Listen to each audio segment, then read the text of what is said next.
So, in today's class, we will learn about the various building areas. So, the different building areas includes the plinth area, the built-up area, floor area, and we have the carpet and then we have the floor area ratio. So, we will see in detail what are the various areas.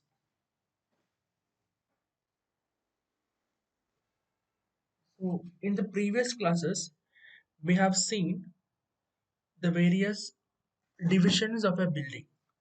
That means the building is divided into substructure or the constructions below the ground substructure, then the plinth, and we have the superstructure. So plinth is the building part which divides or separates the superstructure and the substructure. So in the building areas, we are considering only the superstructure plus plinth. Just forget about the substructure. So, what's the plinth area? By the definition, the plinth area is the covered area of the building measured at the floor level of any story. So, at any story means this is a general definition, even applicable for multi-story buildings, like means huge flats. So, it is the covered area of the building measured at the floor level. Suppose we are considering only a single building, single story building, it is a total covered area. So the plinth area is the entire area occupied by the building, including the internal and the external walls. So you can imagine your home. So all the total area, including the external wall dimensions, those comes under the plinth area. See an important thing, the open porch where you park your vehicles and the outer staircase are not included in the plinth area. So you got some idea about the plinth area. Next one is the built up area. From the word it is clear, total built up space, it is called as the built up area.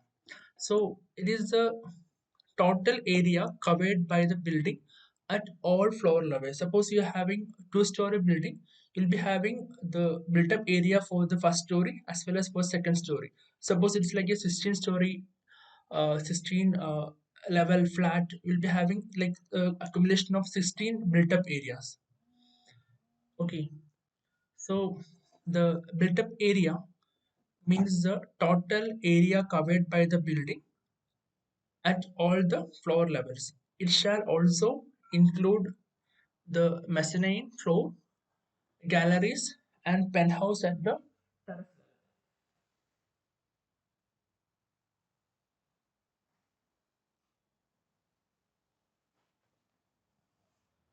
Okay, that means suppose uh, this includes a mezzanine floor. Mezzanine floor means you can see, you can imagine of a like a big building. Big building in the sense having a big height. Normally, our house will be of 3 meter height, and suppose it's a building of a 5 meter height.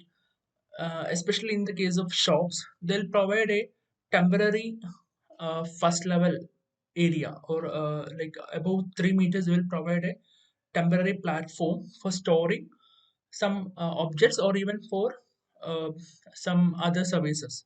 So those are the mezzanine floors which are providing, and the galleries and penthouse. So total whatever the construction area comes under the built up area. So this includes the porches, sunshade, and the outer staircases. So you can just compare the plinth area plus open like porches, sunshade, and outer staircase will be the built up total built up area. Okay. Next is the floor area.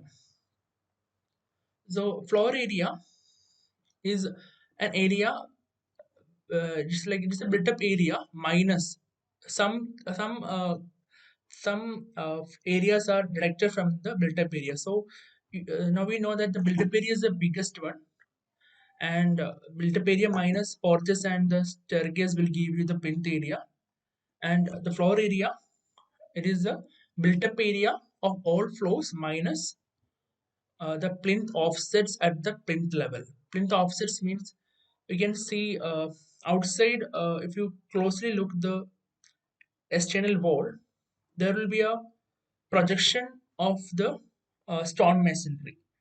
So you will be for foundation of a building will be above the ground level. You can see the random rubble masonry. Above that, we are placing the wall. So at the exterior perimeter, beyond the walls, there is an offset of say 5 centimeter. So you should exclude the plinth offsets from the built-up area. You should exclude the porches, and you should exclude 50 percentage of area of the open verandas and balconies, and excluding the uh, parking area, electrical room, generator room, air conditioning plant, internal shaft and ducts. However, the area of lift shall be included for only one floor. So it is the total floor area available. Next, we have the carpet area. So carpet area, to easily recognize, we can tell in a simple, it is the area in a building where you can lay a carpet. So it comes in majority of the areas inside a building, but not in the bathrooms, right? So the covered area of the usable room at any floor level by excluding the area of walls, because that wall portion, we can't put any carpet below the wall. So excluding the area of the walls, staircases, lift, bell, escalators, duct, etc., and even the bathrooms, we can get the carpet area. And the next important terminology uh, is the floor area ratio, FAR in short. So it is the total quotient obtained when the total floor area of all floors divided by the plot area. So you can see FAR is equal to total floor area of all the floors by plot area. So normally, if it is single story building, suppose you are making a building in a 5 cent plot. So for a single story building, the floor area will be less than the 5 cents. So always this FAR ratio will be less than 1. Suppose you are making a flat having numerous stories. So every story will add to the floor area. So the FAR will be always greater than 1. Depends on the situation, but generally, as the stories are increasing, the value of FAR will be always greater than the 1. And yeah, and in the recent Kerala building rule, which we already studied, the FSI is a newly introduced term. It is called as the floor space index. It is the total built up area by plot area. So we learned what is the difference between floor area and the built up area. So in the newest version of Kerala building rule, that we are classifying or designating the FSI is the main parameter, which FSI is the total built up area by the plot area. Okay, coastal regulation zone, CRZ. So when this terms comes to your mind, I think you will remember the recent demolition of the Marido flat. So the Marido flat is demolished because they have made the constructions which are um, which was in a very which was near to the coastal zones. So by the coastal regulation zones, the total like the total plot, even in Kerala, all the zones are divided, the total entire area is divided into different types of zones. So different types of zones having different criterias. So we will see what are the various coastal regulation zones. As the coastal regulation zones are made as per the section 3 of the Environmental Protection Act 1986.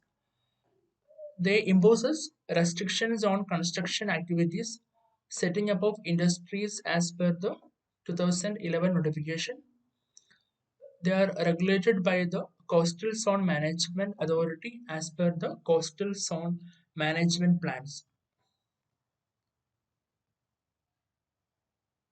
So the objective of the coastal regulation zone is to living of fisher and local communities living in the coastal areas to protect their interest of the fishermen and the local communities in the coastal areas, because if you're constructing something in the coastal areas, it will deplete the resource available there and it will affect the living.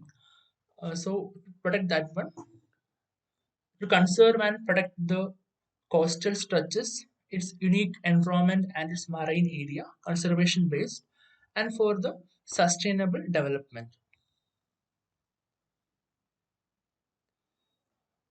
So when you want to learn the CRZ, you have to learn two terminologies. One is HTL and LTL. So you can see from the figure, HTL is the maximum level of water line. That means suppose you have the sea and shore. The maximum level up to which the water will rise is called as the HTL, and the lowest is the LTL. So by definition, HTL means the line on the land up to which the highest water line reaches the during spring tide, and LTL or line of level that coincides with the chart datum along the coast. So it is the lowest level of the sea. It's about the tides. Okay. So, and I told that the total uh, land in Kerala, or like in total land, is divided into mainly four zones, different CRZ zones, and each zone is having their own criterias and their own restrictions also. So, what is CRZ one? We will see. CRZ one is ecologically sensitive areas, mangrove forest, coral reef, and rare aqua species. So these are very sensitive areas because you are having all the mangrove forest, coral reef, and rare aqua species. So in this case, or in this region, you can see in the figure CR1. Okay, we have CRZ3 here, CRZ4, 1B, 2, and CRZ mangrove is the first area. CRZ1. So in this area, where critical areas, exploration of natural gas and the extraction of salt are only permitted, and only some public, means government buildings are permitted in the CRZ1. No private buildings are entertained. In the CRZ2, which is lighter than the CRZ1, here these are urban areas located in coastal areas. So like some town kind of areas in the coastal regions. Here in the CRZ2, the constructions are only permitted on the landward side of the existing authorized structures. So only constructions are permitted only on the landward side of the authorized structures. So in the case of CRZ3, where the rural and urban areas which fall outside the CRZ1 and CRZ2. So those areas where the region 1 falls under CRZ1 and CRZ2 is CRZ3, and in that area, like here, only certain activities related to the agriculture are allowed or provided. And in the case of CRZ4, which is very far away from the coastal areas, so it is the area between aquatic and the territorial limits. So fishing and the related activities are allowed here. No waste dumping is permitted in the CRZ4 area. So we are concluding the module 1 by this presentation. Thank you.